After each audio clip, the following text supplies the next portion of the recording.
And after we left, the merchant called me at the end and was like, I don't know what you did, but like literally everyone on the floor is like, you need to take that brand. Wow. You're an idiot if you don't take this brand. So she was like, and our initial deal with Sephora, and I'm always going to be so grateful, was every single door at Sephora on a half shelf, which just doesn't happen, honestly. Like, Lady Gaga didn't launch in every single door, but she launched. I'm Sammi Cohen, and this is Social Currency, a podcast that unpacks the stories that are shaping business, culture, and the intersection of the two. What does it take to break through in one of the most crowded industries on the planet, beauty? My guest today, Amy Liu, has the answer. After 15 years working behind the scenes in beauty, she launched Tower 28, a clean, inclusive, and accessible brand that has quickly become a cult favorite. In this conversation, Amy shares her journey from corporate executive to founder and why the myth of the overnight success doesn't ever really tell the full story. She talks about the aha moment that pushed her into entrepreneurship, the scrappy early days of pitching to Sephora, and the challenge of scaling during the pandemic. We also dive into the personal side of her journey, the unconventional ways her husband and even her children's nanny have supported the business, the culture she's built around community and passion, and how she thinks about differentiation as Tower 28 launches new products. This is Amy Liu's Social Currency. Amy, welcome to Social Currency. Thank you so much for having me, Sammi. To kick us off, I wanted to start with this misconception of the overnight success. Yeah. Anyone who has built a brand knows that this just doesn't exist. It's not a reality. Totally. However, with the success that Tower 28 has had, I would imagine that there are some people out in the world who think that Tower 28 may have been an overnight success, which we will go into. That is not the case. But I want to start before you founded Tower 28, and you spent over 15 years in the beauty industry. So what was the personal aha moment that you had, if there was one, that made you take the leap from employee to founder? So many people actually have said to me, how does it feel to have an overnight success? And again, at this point, I've been working in the beauty industry for now 22 years. So it's been a really long time. And I'd like to think that I've earned my stripes in that sense. I was always a really good number two. I think I was good at working with founders, understanding what their vision and their dream was, and then taking like what I call lemons and making lemonade, right? So like, show me what we're working with. I can figure out how to take what that is and then efficiently kind of move us up to the next level. And I really thought that was my gift. And I think I was good at it. But I think the thing that's hard about that is I put myself in a position that I really understood to be like secondary, and I didn't know how to find my own voice. But I think my aha moment was probably less of an overnight aha, but more of this slow burn where I gained this confidence to understand that, like, why not me? So it wasn't really all of a sudden something hit me over the head. I think it was more like this continuum of learning and confidence that built. And then at some point I did obviously take the leap. But I think confidence takes time. I definitely feel that confidence takes time. For some of us. No, for me too. I am personally in this entrepreneurial leap phase, and it's taken me years to feel the confidence to actually get there. Well, and I think the closer you can get to the thing that you are interested in doing, even if it's just by observation, I think it demystifies it. So I like to think of myself as like a sophomore, and I think of other founders like Christina and Sarah from Glow Recipe. To me, they're like seniors.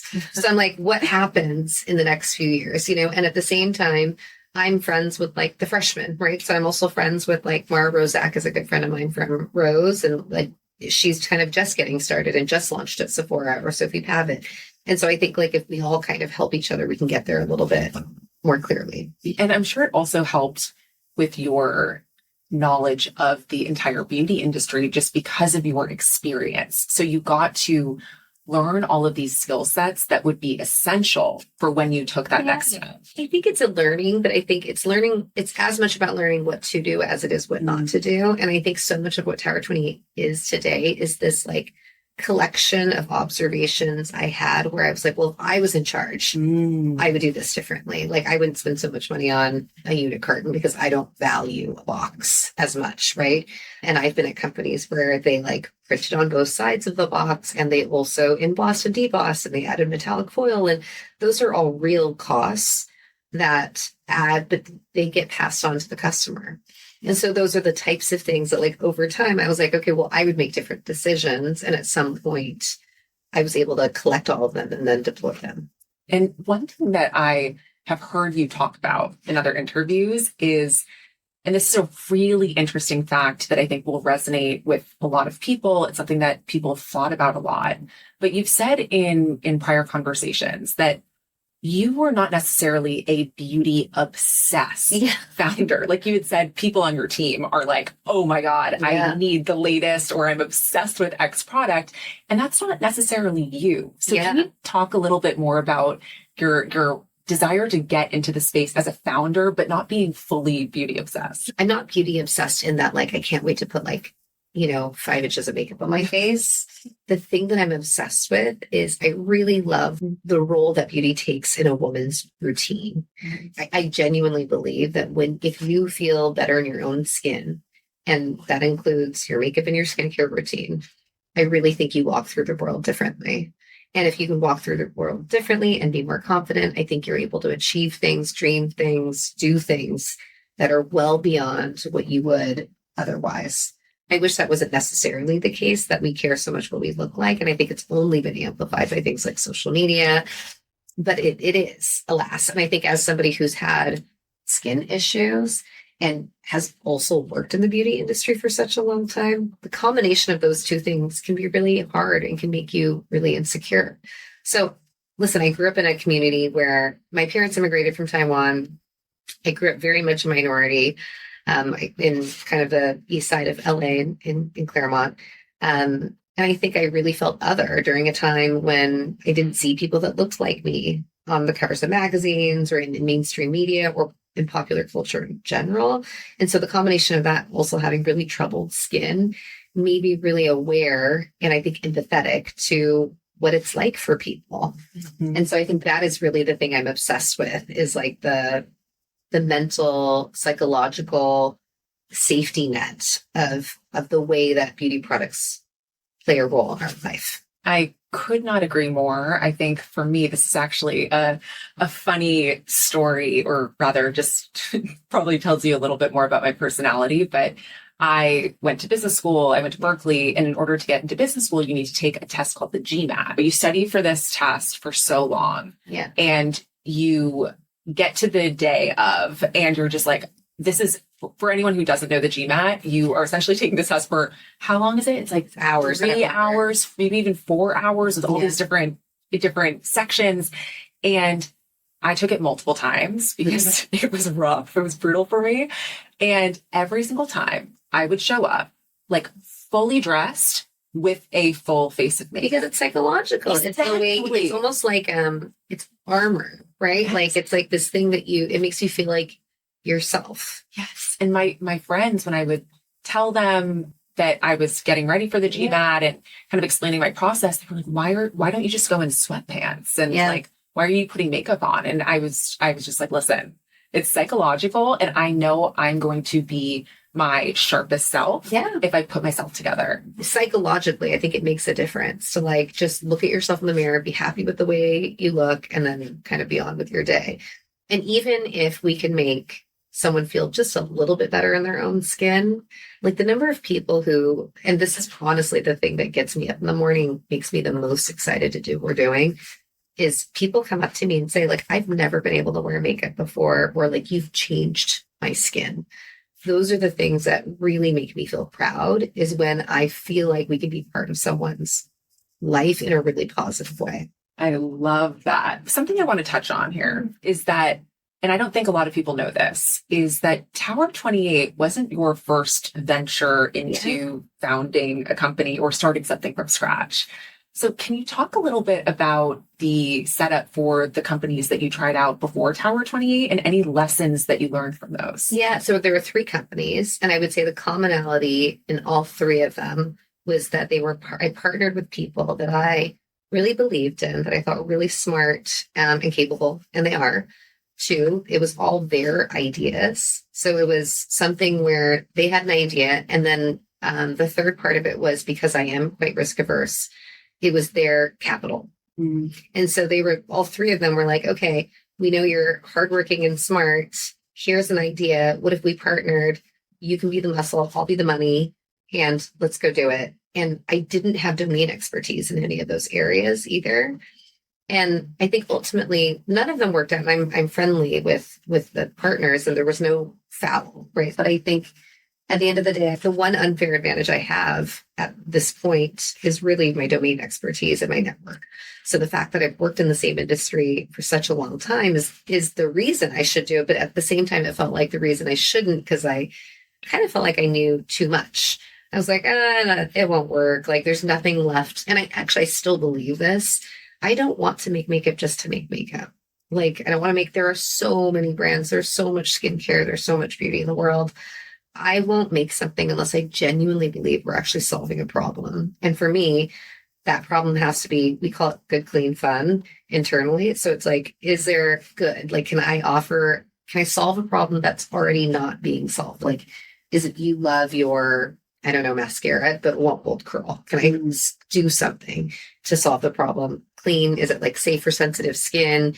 Is there not an option out there that is, maybe you like your mascara, but it's not clean and safe for sensitive skin? And then fun is, to me, not only just does it look cute and is it kind of aspirational and maybe aesthetic, but also to me it's price point. So like, price point is fun. I think it's fun to spend $16 on a lip gloss instead of $26. You talked about with the other companies, you being the muscle, the other people put up the funds. Yet for Tower 28, and I think this is something that a lot of founders, when they're in the early stages of starting a company, it's that age-old question of, where is that first round of funding going to come from? Am I going to bootstrap out of my own savings? But for your very first round, you raised $500,000 from friends and family. And what I want to ask you about is more around the psychological element of taking funds from people that you know personally. Oh, I think it was a huge motivator for me. Like, I am a highly accountable person to other people. First of all, I didn't know how to raise money from an institution. I didn't know any VCs. I when people say words like roadshow, I'm like, what's that? And so I ended up raising from friends and family, which in the end, like, these are people I saw and I still see for dinner. I go to vacation with. I think a lot of times people think that, oh, maybe she just has really wealthy friends. No, these were like small checks. But I think it really motivated me because it felt like my community believed in me and I respected their money so much. But actually, on the flip side of it, I think I respected it so much, I was so afraid to lose it. Yeah. I actually joined this female founder group when I first started, and as part of it, you get like 2 coaching sessions. And I still remember the advice she gave me, which was, like, no one's going to pat you on the back if you don't lose their money. Yeah. Well, the whole point of giving you money is so you can spend it and take the risk. No one is going to applaud you. They did end up taking some outside capital a year and a half ago. And really part of it was, anything could happen in the business. I wanted so much to be able to give that money back to those people. And like, no matter what happens at this point, like, they've frankly made a lot of money. And like, and I'm just so happy that we can all been together. But ultimately, the psychological part of it for me was really positive. Yeah. But it's scary too, because it's a different kind of pressure. It sounds like, just based on that explanation, you were the type of person who performs extremely well under pressure, because there are some people who would feel the weight of the expectation and the obligation to people that they knew personally. And that could also, the pendulum could swing the other way. The way I looked at it very genuinely was, I felt so much love in that like, people who cared about me, wanted me to do well. I mean, it was like one of my best friends from high school, my actual best friend from like life, like different people who were like, of course I want it. My neighbor was like, why didn't you tell me you were doing this? I want in. And it felt like a warm hug in a different way. And like, I would write those little actually don't do it anymore now that I think about it, but I used to write these like quarterly updates where like, here's what's going on. And like people would write these really nice things back, like, you got this, you know? And so it just felt like people who wanted to see me win and felt like I could. And that is something you really need to, like, I think this journey is so lonely in a lot of ways that to feel like people are rooting for you and believe in you is hugely important. And that, and to even put some skin in the game. I read that you had a pretty iconic pitch into Sephora, and you literally brought the beach to the Sephora buyers. So can you tell us a little bit more about that? I secured a meeting with Sephora, and I knew I would be able to, because I'm friends with a lot of the, you know, my old merchants and everything like that. I wasn't sure they would take us. I was only sure I could get a meeting. And so we had a date, and I put together like a proper pitch deck with like need gap analysis, like this is what I think the opportunity is, all of these very linear kind of perceptual maps, whatever. And I was ready to pitch, and I reached out to this woman named Margarita, who is the former chief merchant at Sephora. So she wasn't working there anymore, but she was someone who had been in my career and in my life as a mentor. And I said, I've got this big meeting. Can I show you my deck and like have you give me some advice? And she didn't even look at my deck. She's like, you're approaching this all wrong. I need you to be able to, aside from taking the actual beach and the lifeguard tower and the, you know, everyone with you, I need you to get them to be able to imagine and feel the brand and understand how they're going to tell your story after you leave. And that was such a turning point for me, because your job as a founder is really like, you can't be everywhere all at once. So whether you're talking about your employees, your merchants, like, and your vendors, you need to sell them the story and the vision, because you need to get them on board, because they need to then sell it to somebody else. So Sephora needs to sell it to their customers. Sephora needs to sell it to their internal team who's doing like their marketing and everything else. And she was absolutely right. So when we went to Sephora, we had made on these, we took a piece of paper and we bought from Amazon these little popsicle wrappers. And then we taped them to a piece of paper 6 at a time. And we fed them individually into the printer, so it would print our logo on the onto the popsicle wrappers. Then when we landed, we brought these little coolers with us where we cricketed the logo onto it. I don't know if you know what that means. No, I don't. What is that? Cricketing is like, my team will die that I'm talking about. Cricketing is like a machine that you can buy from like Michael's. It's a crafting machine that you like type in a logo or any kind of visual, and you can pull out the piece. It's like a vinyl. It's like a label maker. Okay. It's a fancy label maker. Okay. It was so homegrown. Like we literally had this like a runner that we put on the table to decorate the table that I literally painted the night before. Like it was so homegrown. But we walked into the office and we had this cooler where we bought local popsicles and stuck them into our custom wrappers. And we had a little boom box playing like beach music. And this all sounds very cute, but it was so awkward in actuality, because you've been in corporate offices. Yeah. You could hear a pin drop. Oh, yeah. And we walked in and it was so awkward. It wasn't like people kind of looked, but they didn't get up. You're expecting people to be like, wait, and the vision was like, oh my gosh, what's happening? Let's all crowd around. And it was really not like that. And then the amazing thing that happened was we were standing there awkwardly, and this girl pops up out of the corner, this girl, Anna, and she's like, Amy? And she was my intern. Oh years ago. Like I'm talking 10 years prior to that. She was my intern. And she's like, is that you? I was like, hi, Hannah. And she was like, she got the people on the Sephora team. Yeah. She was like, come on, guys, this is Amy. She used to be my boss. Like, let's go see what she's doing. And we passed out all the lip jellies to the team. Yeah. And then we had our regular meeting. But the amazing thing about that is because everyone's influential, right? Like people, I think a lot of times we default to thinking like, only talk to the most senior person in the room. That's a decision maker. But the truth is that decision maker is influenced by other people as well.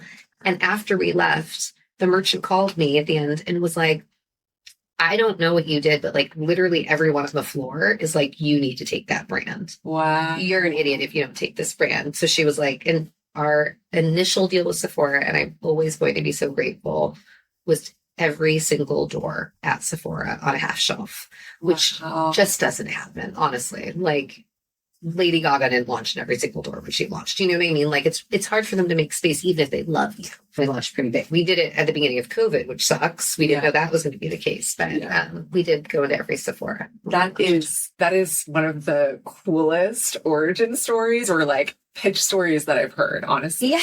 And it made an impression. And yes, you had the relationships, but if you delivered your pitch and it was just that maybe more boring slide deck and you didn't have that whole feel that went along with it, like it may not have ended up the way that it did. Yeah. And I think the other maybe moral of the story is also like to get feedback on what you're trying to do and to be open to it. Right. And I think there's this really important balance where you have to, like, as an entrepreneur, like block out the noise too. And you have to know with conviction what you really think, because if you take in too much feedback, you're just torn in too many different directions.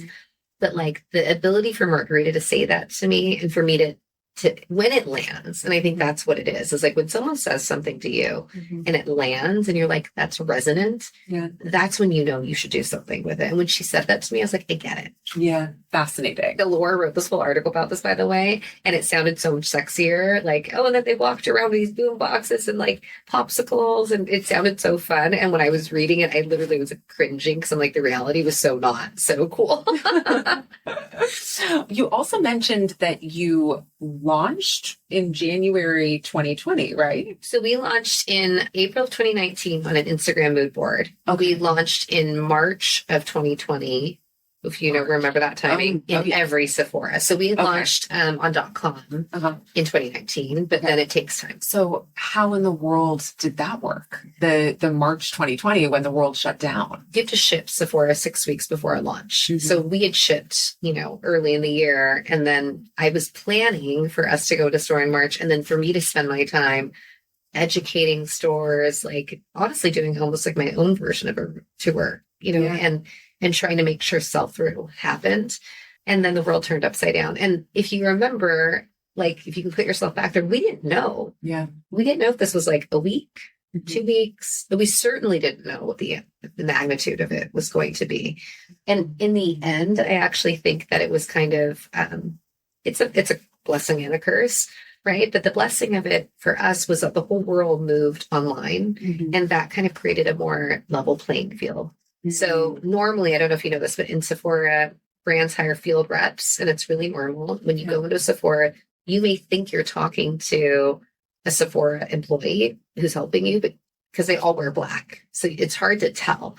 But actually, we as brands employ people to go into stores. Wow. I had no idea brand reps were also at Sephora. Well, because they want it to feel democratized. And so they're also given very clear instructions. Like if you came up to a field person that I've hired and you said, I want to buy an eye cream. Can you help me?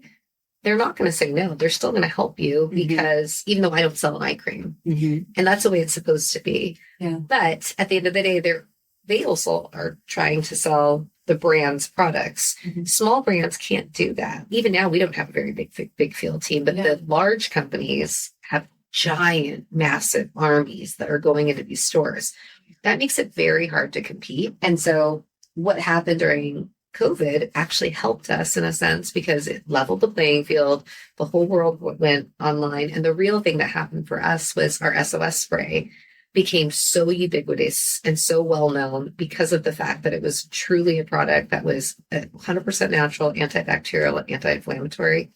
And even if you don't typically have issues, wearing a mask, talking and eating is like, it's so gross, but it's like bacteria city down there at that point. And so people who didn't normally get acne were getting maskne. Maskne, yes, I forgot that was the term. And we started seeing people posting like, oh my God, this is the thing that works. And then we started gifting it and you just follow the cookie trail. So we gifted to people like essential workers. We would send it to ERs. We would send it to grocery stores just to kind of get it into the hands of the right people, because those were the people we knew were wearing masks. Yeah. And then we would see someone post about it and say like, oh my God, this was amazing. It changed my skin. And literally I would write to people and be like, if that's really true, would you mind writing a testimonial? And if you do, I'll give you another one, Brilliant. or like, do you happen to have a before and after? Like, only if you really believe it. But like, we would wait until they had already said it. So you were in Sephora, you have this hero SOS product. Yeah. I'm curious to hear what was one of the most surprising elements that you didn't predict when you were in that first year of scaling Sephora? Oh my God, so much was surprising. I mean, even SOS becoming so popular was something I didn't expect. So hypochlorous acid, to be clear, is an ingredient that has been around for centuries. I did not invent the ingredient. Yeah. We were the first people to bring it into prestige beauty. And it was because I started using it for my eczema and it started to really work for my skin. The problem with hypochlorous acid historically has been that it has been very difficult to stabilize. So much like a vitamin C, or there's certain ingredients like this where it's just hard to keep it stable. So we actually worked with someone who'd been working on stabilizing the ingredient for 8 years already at that point. And then we've done so many clinicals at this point. We're the only one that is triple certified. So we have the National Eczema Association, psoriasis, and rosacea. And anyways, the surprising thing is, again, I set out to make a makeup company, to be honest with you. I wasn't planning on doing skincare. I felt like skincare was, for sensitive skin, I felt like it was addressed. I didn't think it was an issue. And I found this product and then I adapted it. And I think the real surprise to me, because again, we're a skincare product in the makeup section. Never. I mean, that just doesn't really happen. I think that was probably the hugest shock. And I think the fact that it is, it's the number one toner at Sephora. So I want to shift gears a little bit to talk about the team element. Yeah. The first member of the team happens to be a very personal relationship to you, which is your husband. So I understand that your husband joined Tower 28 around 2 years ago. Yeah. And I'd love to talk about the larger dynamics of how and why your husband came into the company. Yeah. Well, so my husband and I have been together for, it's our 25th year. Oh my gosh, congratulations. Being together. Wow. We've been together for 25 years. We've been married for 17. And so we have a long history together and we know each other really well. He was always the breadwinner in the family. Like he had chosen a career in finance. He had a very successful career on his own. He was supportive. And as I was building the company, he was really, I think I mentioned to you earlier, he was at the very beginning, he was like, listen, I support you. Let's do this. We need to put some boundaries around it. How long and how much? And it wasn't going to go past, I think we had said no more than, it was either 2 or 3 years, and it was no more than $100,000 out of our own pockets. And that was, and he was like, those are my limits. Like, we can't do more than that. And I was like, okay. And honestly, he joined officially just over 2 years ago, but probably the entire time he was involved. So at one point we collateralized our house to get a loan. We've done those types of things, which he handled all of that. So he was always sort of involved, but he wasn't responsible in that bigger way. And quite literally what happened was 2-ish years ago, I was still doing every wire transfer. I was still doing every employee payroll setup. And anything I believed was confidential, I was doing. And the business had just exploded. And I was like, what am I doing? And we both kind of looked at each other and we're like, okay, if you think about expected value, right? Like, where is his career was strong and good, but like in terms of where it was going to take him, potentially it didn't have the potential that this did. And so we took a bet and we were like, okay, come over. But it was scary in a different way, right? Because again, he actually made pretty good salary too. So I didn't take a salary until he came over. Yeah. And it speaks to the fact that, number one, you two have been together for so long. So you've been through a lot of different elements of life. You have 3 kids together as well. I think it goes to also something we were talking about before, which is how important it is to choose the right partner. I say this to people all the time, but I think so this is my view of it. Your partner is the only family you get to choose. in your life. Let that sink in. Like, you don't even get to choose. You obviously don't get to choose your parents and your siblings, but even your kids, you don't get to meet them first. You don't get to like live with them first. You don't get to like vet them before you have them. And I do love my kids. It's not your choice. And so I really do believe that that choice that you make is such an important one because it dictates so much about your lifestyle, about your ability to strive, about the way you feel supported in life. And then on a really basic level, just the joy that comes from being able to share your life with someone. Yeah. Yeah. And I think the fact that you two have been able to work together as well, there are so many couples who just, it won't work. And you've also said that beyond your husband, of course, building a team is one of your proudest accomplishments. Yeah, for sure. And I've also read that one of your first 3 hires was also your children's nanny. So Rosalie. Can you tell us a little bit about how that came to be? So Rosalie is still with us. Shout out Rosalie, we love her. It's a very true story. She had graduated from UCLA, and frankly, she just didn't know what she wanted to do yet. And so she was like, okay, I had met her while she was in school. And then she started babysitting for us then. And then she started nannying for us. And as my business started to kind of like even to lift off a little bit more, and she graduated, we were like, okay, do you want to write some POs? And so today she is our operations manager.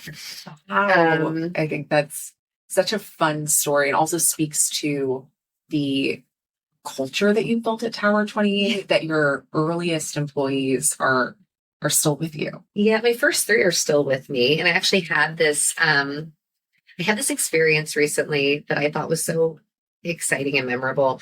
I won the Entrepreneur of the Year award with, for Ernst & Young, the EY. Wow. And I'd actually been nominated the year before and I did not win. And I had brought, my table was the 3 girls I started with and my family, essentially. And I was like, I'm definitely not going to win. Can we just leave? Like, what is happening here? And I was so glad I stayed because I was the last person they announced. And I just decided it in that moment that I brought those 3 girls up with me on the stage. Wow. And I had this, like, I did the speech or whatever, but like, I think that moment of being able to share that with people who had been on the journey the whole time, I think was really special to me. And in a lot of ways, probably more meaningful to me than even like, people are like, oh my God, congratulations, you raised private equity money. I'm like, it didn't really feel like that much to me, honestly. But there are these other moments, and it's always around people. And I think that's what you remember is like who you take the journey with, how it feels. And I think there's truly no better feeling than like a small but mighty team and being able to accomplish something together. What advice would you give to people who are just starting their own ventures, who are looking to bring on that initial 1 to 2 key people? Oh, wow. So I think you should definitely hire around yourself. Like, you need to be really honest with yourself about what you're good at and what you're not good at. I think I may have had a little bit too much hubris and thought I knew more. It was a combination of hubris and also being cheap, where my first 3 girls did not have a corporate job ever before me. So, or a job. They had all graduated from college, fresh grads. And so I was like, oh, great. They're young. I can teach them things and they're excited and they believe in what I'm doing. Great. And then I was able to access on a consulting basis a lot of the friends that I had in the network who were pros. So like Rosalie, for instance, she didn't learn how to be an operations manager from me because I don't know how to be an operations manager. I was able to have my friend Mike, who had been a really senior manager, like he was able to consult and teach her how to do her job, right? So hire around yourself, right? My first VP was my VP of operations. Okay. I don't know. I can understand it, but I don't enjoy it. I don't like it. And she likes and enjoys it, and she's good at it. So of course, that's what I should hire a senior hire for. That's one part. I would say the second part is I really believe in energy, and you need people who think what you're doing is so cool and want to be a part of it and care. Like I always say, you can pay people to do their job, but you can't pay people to care. And that's something that is this intangible. So irrespective of level, I think it's like, you just need people who give a shit. Totally. Money cannot buy people giving a shit. And sometimes you can pay someone a lot of money, they still don't give a shit. You know what I mean? Yes. Speaking of people who love Tower 28, you have cultivated such a strong community. And when you look at any of the brand's social, it is palpable how excited people are about the brand. And it's true. Everyone who's listening, obviously you've heard of Tower 28, but go check it out on socials if you haven't. But I'd love to hear almost like a behind the curtain view from your perspective. What are some things that you've done to turn your customers into these diehard fans? I think at the end of the day, people just really want to be seen and heard. So I think that has to go throughout everything that you do. I also believe like if you take care of your team will take care of your customers. Right. And I think that is true for not just my personal team, but also my extended team of like, we also really try hard to work on our relationship with Sephora. We care a lot about those people as well. We send them birthday gifts. We we show up. I believe very deeply in relationships. And so I think in order to believe in a relationship, it has to be two ways. It can't just be like, what are you doing for me? And so the customer side of it, like we try really hard to be, listen, it doesn't mean we never mess up. Right. So like, have there been instances where someone's like, oh my God, my wiper from my mascara just popped out. I'm like, oh, well, better give them a new one. Yeah. And so you just try to do your best. And then I think once you say a statement about who you are, you have to like own it and continue on that path. So for instance, diversity and inclusion is something that's always been important to me as a woman of color, but also I think in the beauty industry, it's particularly important because it's the way we show pop culture and the way that people understand beauty. I think it's just the customer part of it is once they identify with who you are, some of it's just being true to it and making sure that they are reflected, that their wants, hopes and wants are reflected too. So I don't know, we really do I pay a lot of attention to the social listening aspect. We had an event in New York recently where we had an editor event. And what we did was we like kind of raffled off a ticket to someone who wanted to attend from our community. So we were like, if you're going to be in the New York area, like send us a video and tell us why you love us. And we assumed it would just be people from New York because we said in the thing, it's going to be in New York. So we're only giving you access. We're not paying for you and doing all these things.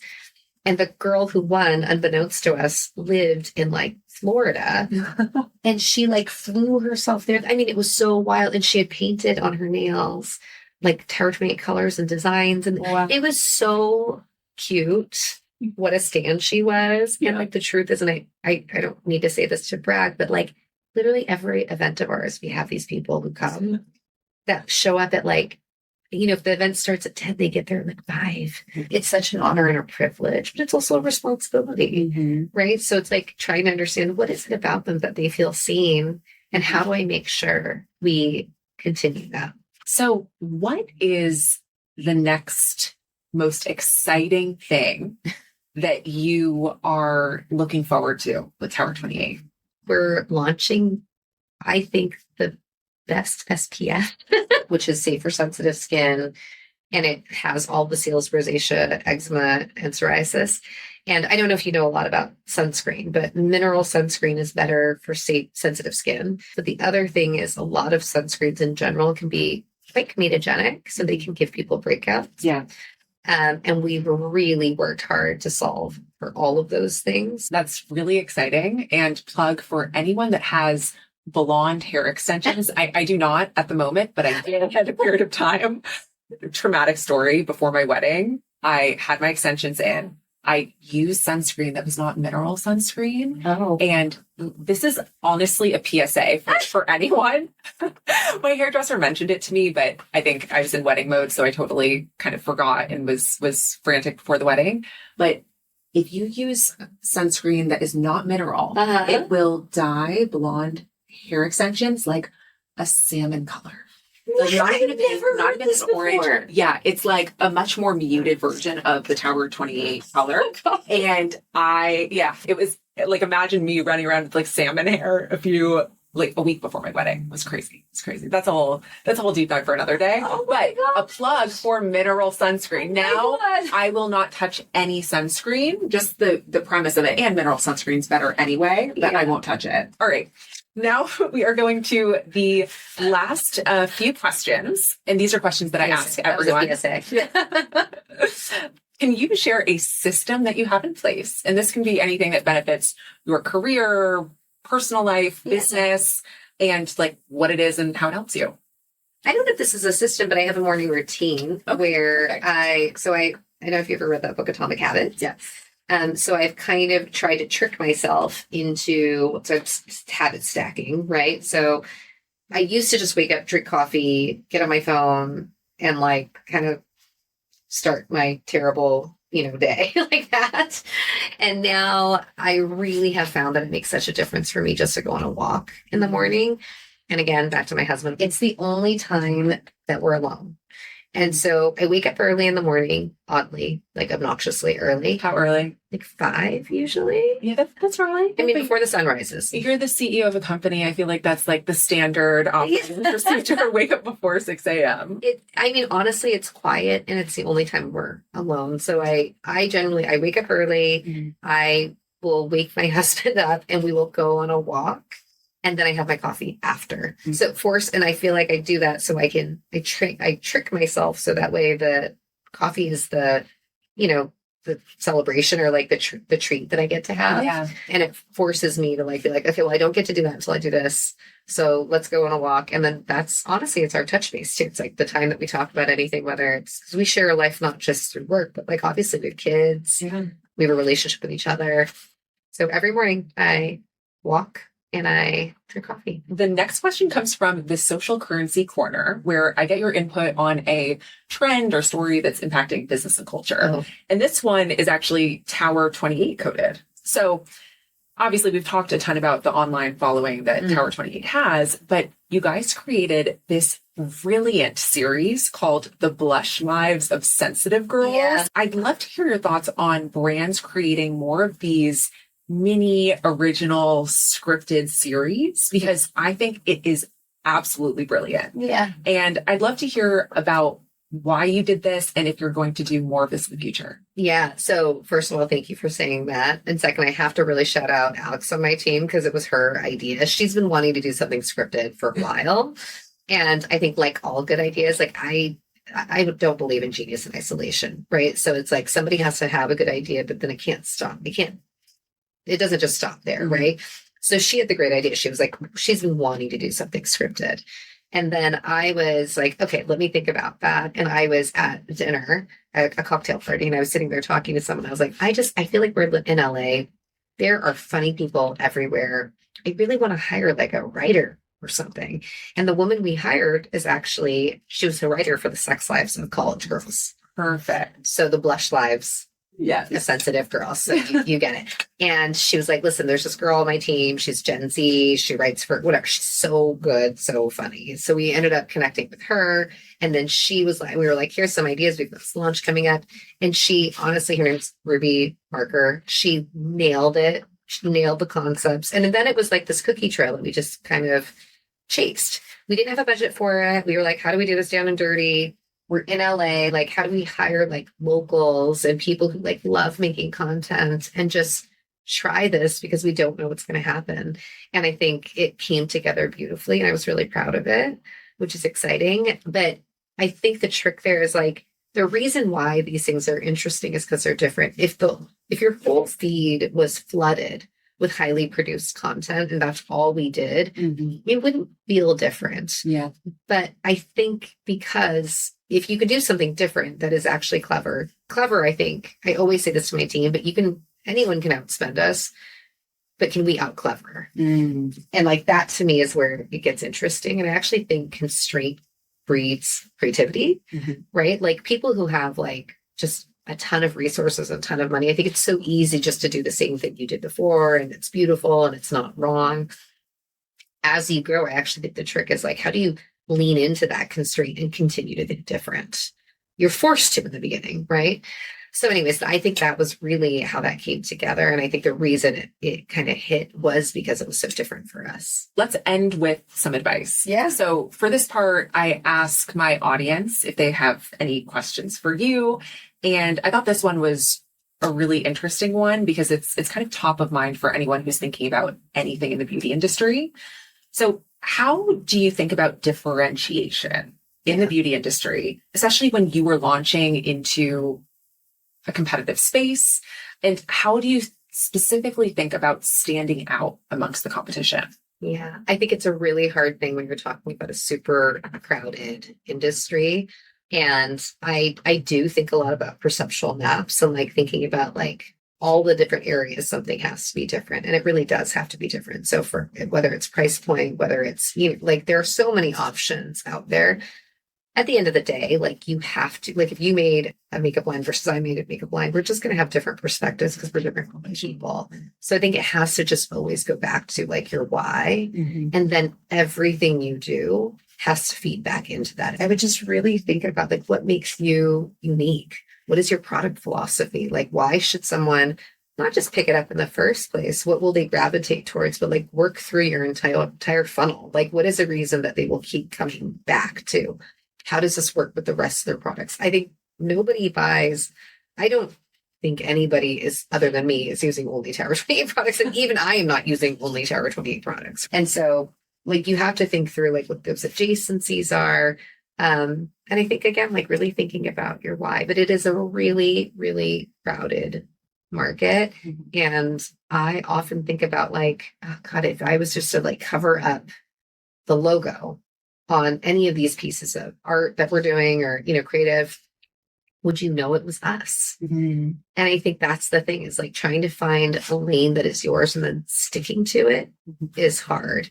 And so like just blinders up, right? You have to be like, this is who I am.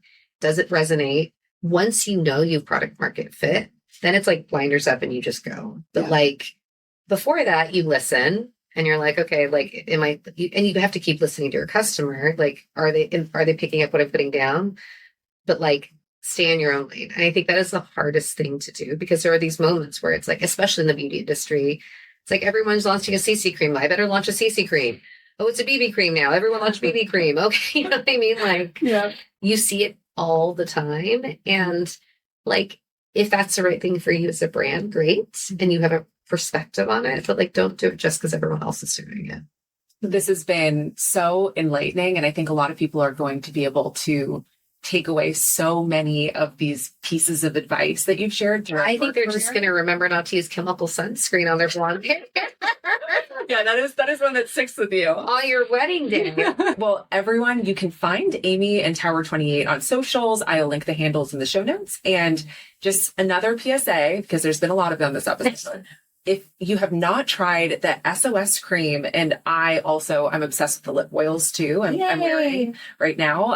You need to immediately buy these at Sephora, Credo, wherever you can, because they're incredible. Amy, this has been so fun. Thank you. Thanks for having me. Thank you so much for listening to today's episode of Social Currency.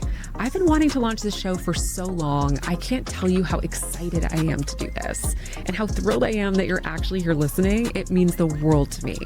If you liked what you heard today, please rate and review the podcast because it massively helps to support the work I do to bring the show to life. And if you want to keep up with the hottest business lore in real time, follow me on Instagram at Sammy Cohen Talks and subscribe to my newsletter, Social Currency, which is linked in the show notes. Social Currency is a production of Social Currency Media and Money News Network. The podcast is hosted and executive produced by me, Sammy Cohen. Social Currency is produced by the Money News Network team. See you next time.